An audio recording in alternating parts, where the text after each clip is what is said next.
اللہ تعالیٰ عنہ روایت کرتے ہیں کہ آپ صلی اللہ علیہ وسلم نے فرمایا، جو تم میں سے برائی دیکھے تو اس کو اگر طاقت رکھتا ہے تو ہاتھ سے روکے، اور اگر ہاتھ سے روکنے کی طاقت نہیں رکھتا تو زبان سے روکے، اور اگر زبان سے روکنے کی طاقت نہیں رکھتا تو دل میں برا سمجھے۔ وذالک اضعف الایمان، یہ ایمان کا کمزور ترین درجہ ہے۔ علماء نے حدیث کے دو مطلب بیان فرمائے۔ ایک مطلب تو یہ بیان فرمایا کہ حاکم وقت حکومت کا کام ہے کہ شرعی طور پر جو کام جائز ہیں جو نہیں کرتے ان سے زبردستی کروائے، جو ناجائز کام ہیں ان سے زبردستی روکے۔ اسلامی حکومت میں امر بالمعروف نہی عن المنکر ادارہ ہوتا ہے۔ نماز نہ پڑھنے والا، غلط کام کرنے والا، دونوں کے لیے سزا رکھی جاتی ہے۔ اور اسی طرح علماء کا کام ہے زبان سے سمجھانا کہ یہ کام کرو، اس پر اللہ اجر دے گا، ان کاموں سے باز آؤ۔ اور عوام کا کام ہے دل میں برا سمجھنا۔ کسی کو دیکھا گناہ کا کام کر رہا ہے تو دل میں انسان برا سمجھے کہ میری طاقت ہوتی تو میں یہ کام نہ ہونے دیتا۔ اور دوسری علماء نے یہ تفسیر بیان کی کہ جن لوگوں کو انسان زبردستی روک سکتا ہے ان کو زبردستی روکے۔ چھوٹے بہن بھائیوں کو، اپنی اولاد کو، بیوی کو، اپنے ماتحت ملازمین کو، جن کو انسان غلط کاموں سے زبردستی روک سکتا ہے تو ان کو زبردستی روکے۔ احادیث میں، قرآن مجید میں اولاد کو مارنے کا، بیوی کو مارنے کا صراحت سے موجود ہے کہ سمجھانے کے باوجود، ہر طرح کوشش کے باوجود باز نہ آئیں تو پھر مارنے کا بھی حکم ہے۔ تو اس وجہ سے دین پر چلانے کے لیے ان پر سختی کی جائے، اور سختی کرنے سے وہ مر نہیں جائیں گے۔ بچے کو 2-4 ڈنڈے لگا دیے، تھپڑ مکے لگا دیے، اس سے بچہ مر نہیں جائے گا، لیکن اگر وہ سختی کی وجہ سے نیک بن گیا، نمازی بن گیا، تو وہ والدین کے لیے ہمیشہ کا صدقہ جاریہ بنے گا۔ لیکن اگر اس بچے پر سختی نہ کی گئی، اس کو کھلا چھوڑ دیا، ٹھیک ہے نہیں پڑھتا نہ پڑھے کوئی بات نہیں ہے، دین پر توجہ نہ دی، تو دنیا بھی خراب، آخرت بھی خراب۔ اور آخرت میں جہنم کی سزا ہے جو دنیا کی باپ کی سزا سے، ماں باپ کی سزا سے بڑی سخت ہے۔ تو اس سزا سے بچانے کے لیے انسان بچوں پر سختی کرے، ان پہ تربیت کے لیے، دشمنی کے لیے نہیں، بچے کی تربیت کے لیے سختی کی جاتی ہے۔ اور یہ ہر ادارے میں ہے، یہ ہم نے صرف دین کو مذاق بنایا ہے یا تعلیم کو مذاق بنا دیا کہ مار نہیں پیار، ورنہ سب سے، ہر ملک کا سب سے جو مضبوط ادارہ ہے وہ فوج کا ہے۔ تو کیا فوج اپنے ماتحت جو ملازمین ہیں افسر سزائیں نہیں دیتا؟ کوئی بھی ملازم حالانکہ اس کے ماتحت ہے، اس نے خریدا نہیں ہے، بیٹے کی طرح نہیں ہے، چند دنوں کے لیے اس کے ماتحت ہے، اگر وہ کوئی غلطی کرتا ہے یا خلاف ادب بات کرتا ہے تو افسر کو بری لگتی ہے، وہ ڈانٹتا بھی ہے، سزا بھی دیتا ہے، بس اوقات معطل بھی کروا دیتا ہے۔ وہاں سزا پر کوئی اعتراض نہیں ہوتا کہ بھائی یہ سزائیں کیوں دے رہے ہو، یہ تکلیف کیوں دے رہے ہو۔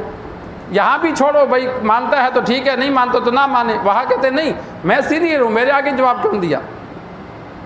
یہ صرف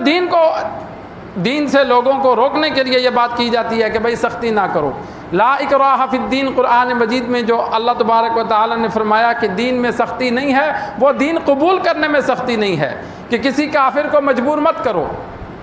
اس کو متاثر کرو، اچھے اخلاق پیش کرو، کوشش کرو کہ وہ ایمان کی طرف راغب ہو جائے، لیکن اس کو لالچ مت دو، پیسے کی لالچ مت دو، اس کو زبردستی مجبور مت کرو کہ وہ ایمان لے آئے۔ زبردستی ایمان نہیں، ایمان زبردستی ہو بھی نہیں سکتا۔ اگر وہ زبان سے کلمہ پڑھے گا، دل سے نہیں مانا تو وہ تو پھر بھی کافر رہا۔ یہ آیت نازل ہوئی تھی یہودیوں کے بارے میں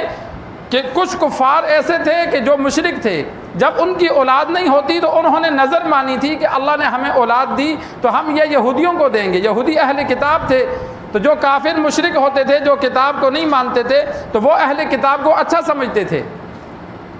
تو جب ان کے ہاں، بعضوں کے ہاں اللہ نے اولاد دی تو انہوں نے یہودیوں کو پالنے کے لیے دے دیا۔ جب آپ صلی اللہ علیہ وسلم مدینہ آئے، اور یہودیوں کو مدینہ سے جلا وطن کیا، نکالا، جنگ میں اللہ نے مسلمانوں کو فتح دی، تو اب وہ یہودی ان بچوں کو بھی لے کے جانے لگے جو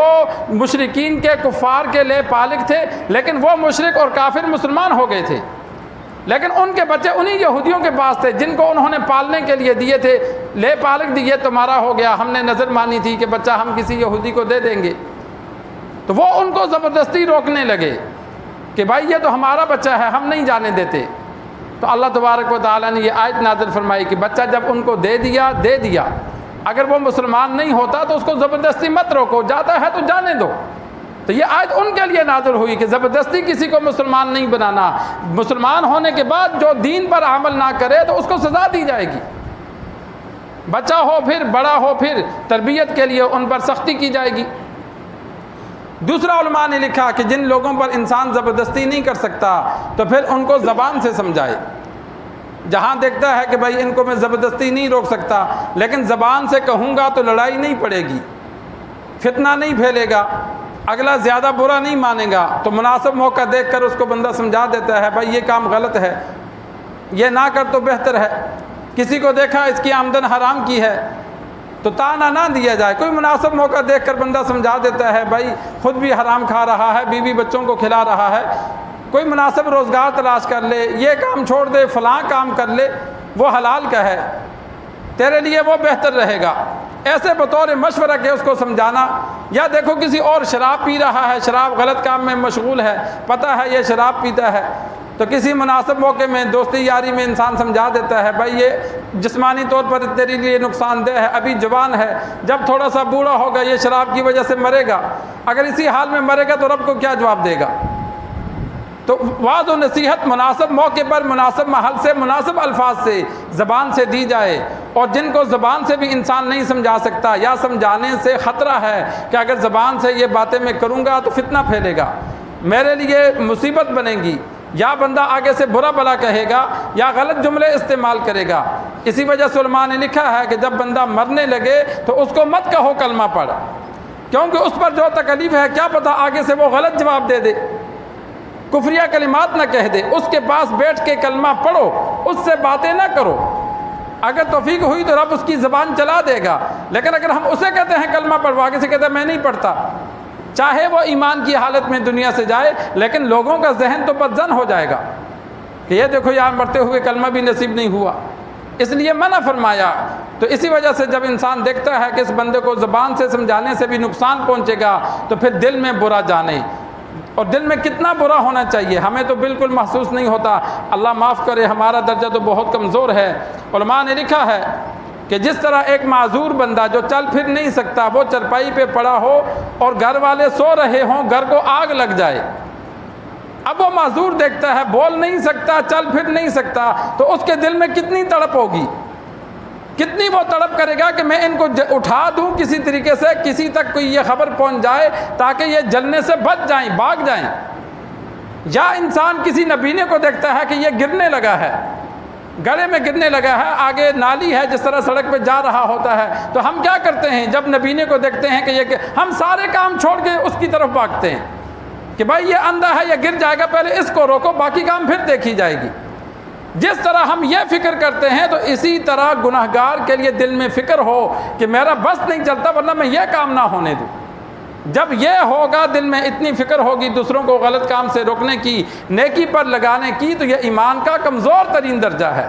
اعلیٰ درجہ یہ ہے کہ انسان زبردستی روکے، اس سے کم درجہ یہ ہے کہ زبان سے سمجھائے، اور اس سے بھی کم درجہ یہ ہے کہ دل میں برا سمجھے، ہمارے اندر اتنا بھی نہیں ہے۔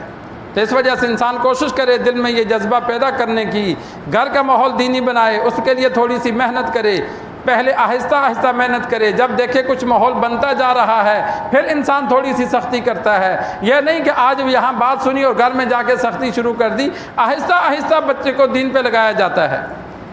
جو دیکھو نماز نہیں پڑھتا بتا دیا یار جب نہایا ہے غسل کیا ہے چلو ایک دو نمازیں پڑھ لے، اس طرح ترغیب دی جاتی ہے، چل 2 پڑھ لے 3 پڑھ لے، اس کو آہستہ آہستہ دین پہ لگاؤ۔ جب دیکھو لگ گیا پھر اس پہ سختی کرو کہ بھائی آج نماز کیوں نہیں پڑھی، آج تو نے 3 پڑھی ہے 5 کیوں نہیں پڑھی۔ بچہ ہے تو اس کو پہلے نماز سکھائی جائے، کہ نماز سکھائے، سنیں، پھر کھڑا کر کے اس کو پڑھائے، اٹھنے بیٹھنے کا طریقہ سکھلائے، پھر جب دیکھے کہ اب وہ نماز نہیں پڑھتا تو پھر اس کو ڈانٹا جائے۔ اللہ تبارک و تعالیٰ سے دعا ہے اللہ ہمیں دین سیکھ کر سمجھ کر عمل کرنے کی توفیق عطا فرمائے۔